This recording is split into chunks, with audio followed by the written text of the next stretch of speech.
So it was a day, a warm day like this one in Saudi Arabia on October 2013 when I met with my friend in Jeddah, Saudi Arabia, outside her home. We have agreed that we would take her car, taking turns driving in her car and filming ourselves. And as I asked my friend, who should take the first turn, I sensed the air of anxiety and fear between us. So I volunteered to take the first turn driving the car. And as I was driving in Jeddah, I was overwhelmed by a sense of entitlement. It was very strange that this very small act of courage really inspired me and made me feel a sense of belonging to my country. I was born there, but this little act of driving through my country, this gave me this sense of control.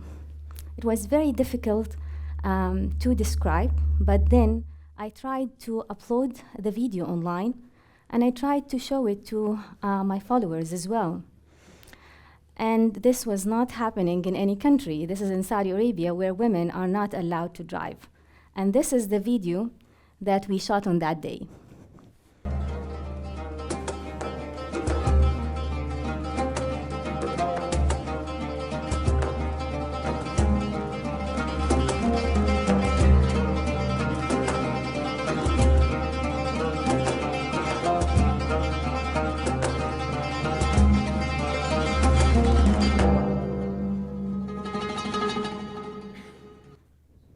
You see, they have received a lot of attention after this video.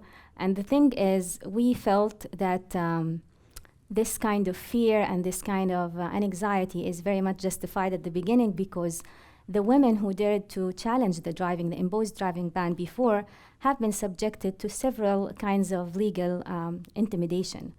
And the worst one of them is the police calling their guardians. Now, every woman in Saudi Arabia is supposed to be responsible, is to be basically not responsible, but to get the permission of her guardian in order to pursue anything in life. So I had a chat with my father. A guardian is actually a male guardian, a male person in your family who is supposed to represent you in the government and in the state.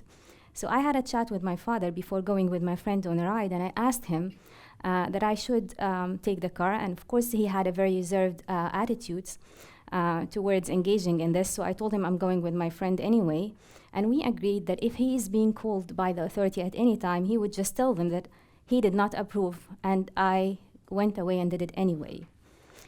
Most of the time, I live in my mind. It's a very safe place where the restrictions and limitations of reality does not exist. But again, the mind can be a very dangerous place if it has an online access. More and more Saudis are actually turning into virtual citizens because of the limitations imposed on them in reality. And the question that we all share, is it safe for us to share our minds online? The cyberspace in Saudi Arabia is more or less an occupied territory. It is turning into a hunting ground. More and more activists, more and more physicians, lawyers, everyday citizens who hold controversial opinions are being targeted by the authorities. And the one thing that we always feel worry of, the arbitrary nature of, or the unpredicted nature of those arrests. I woke up one day, several days ago, on a text message from my friend. She was telling me that Saudi Arabia airplanes are striking Yemen. And I tried to look for answers for that. I tried looking online, I tried seeing what's going on. Why did we decide to go and strike Yemen? And one of the things that strike me is the negative atmosphere. The online atmosphere was poisonous. A lot of sectarian violence, a lot of hate speech going on to promote the aggression and the war. So I posted an online question. I asked what were our goals from attacking Yemen? And though I didn't take any position against the war, I didn't declare any position, I received a lot of aggressive replies. One of them is from a follower who holds the royal family name. And he said, threatening me, watch it. There is a law by the Minister of Interior that would strip anyone from his nationality if he shows sympathy with Iranian or the Houthis that we are targeting. I felt powerless for a moment, but then I took the discussion to a different level. Who has the right to strip someone from the nationality? Are they members of the royal family? Is the Minister of Interior entitled to strip me from my nationality? So I posted the question again. And the answer was yes. There were people in Saudi Arabia who held opposition, who held controversial opinions, and their nationality were stripped. So it's not always this way. Sometimes there is a profound moment of power that really impact our experience online. As the time where I tweeted the proceedings of a session in a Human Rights Council during the Universal Periodic Review of Saudi Arabia. I have submitted, with a contribution from another activist, a report called Unfulfilled Promises that document the discrimination against women in Saudi Arabia in preparation for that session. And I have agreed with a number of activists to tweet online the proceedings of the session, translating it into Arabic and trying as much as possible to engage all the people online to take part in that session.